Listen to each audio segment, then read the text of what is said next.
Ibrahim Baillé, le talent sacrifié par sa propre famille, il est considéré comme l'un des plus grands espoirs du football français. Mais aujourd'hui tué, on ne parle plus de ses dribbles ou de sa vision du jeu. On parle de son entourage. Car si Ibrahim Baillé brille sur le terrain, c'est en coulisses que le drame se joue.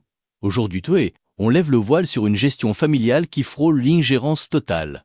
Entre négociations secrètes, exigences irréalistes et comparaisons démesurées, la famille Mbaye est-elle en train de briser la carrière de son propre fils? Accrochez-vous, l'histoire est glaçante. Tout commence au Paris Saint-Germain. Le jeune Ibrahim est sous contrat. Logiquement, le club pense gérer sereinement l'avenir de son poulain. Mais pendant ce temps-là, dans l'ombre, ses parents jouent à un tout autre jeu. Selon des sources proches du dossier, le père et la mère de Mbaye auraient multiplié les rendez-vous secrets avec Aston Villa et Chelsea. Pas de simples discussions informelles, non, des négociations avancées. La preuve, des photos circulent sur la toile. On y voit les parents posant fièrement dans les locaux de ces clubs, arborant des maillots floqués au nom de leur fils.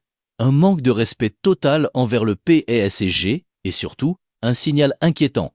Le joueur n'est plus maître de son destin. Mais ce n'est que la partie émergée de l'iceberg, car l'entourage du joueur ne s'arrête pas là. Pour tout agent souhaitant représenter le prodige, les conditions sont simples, mais délirantes. Au menu, des commissions astronomiques bien au-dessus des standards du marché. Ajoutez à cela des exigences sur les droits d'image, mais aussi des demandes très personnelles. Véhicules de luxe, loge familiale à chaque match, et j'en passe. Résultat, les agents sérieux fuient. Ceux qui restent sont prêts à tout pour signer, quitte à alimenter ce système malsain. Le joueur, lui, est pris en étau. Sa carrière passe au second plan. Ce qui compte, le business. Et les conséquences ne se font pas attendre. En l'espace de quelques mois, Ibrahim Baillé change d'agent à une vitesse folle. Un turnover qui prouve l'instabilité totale qui règne autour de lui. Le coup de grâce? La signature avec l'agent superstar Jorge Mendes. Une décision majeure, stratégique, qui aurait été prise unilatéralement par les parents. Le pire? Le joueur lui-même n'aurait même jamais rencontré Mendes en face à face. Imaginez, on choisit le représentant de votre carrière sans même que vous ayez échangé un mot avec lui. C'est à ce moment qu'on comprend que les parents ne sont plus des conseillers. Ils sont devenus les véritables directeurs sportifs et financiers du jeune Ibrahim. Enfin, dernier élément, et pas des moindres, l'entourage aurait totalement perdu le sens des réalités.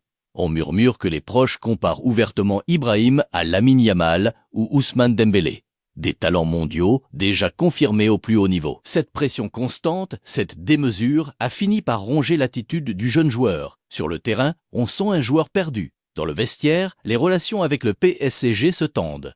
La famille a voulu trop vite, trop fort. Résultat, au lieu de protéger leur fils, ils l'exposent. Au lieu de construire, ils fragilisent. Alors, évidemment, on ne peut pas nier l'amour d'une famille pour son enfant. Mais ici, on frôle la prise d'otage financière. Ibrahim Baillé a 17 ans. Il a le talent pour marquer l'histoire. Mais à ce rythme, il risque de devenir un nouvel exemple de ces jeunes prodiges dévorés par les requins de leur propre sang. Et toi, qui le pensais-tu? La famille Mbaye protège-t-elle son fils ou le détruit-elle? Dis-moi tout en commentaire, like, abonne-toi et active la cloche pour ne rien rater des prochains dossiers chauds du football. On se retrouve très vite.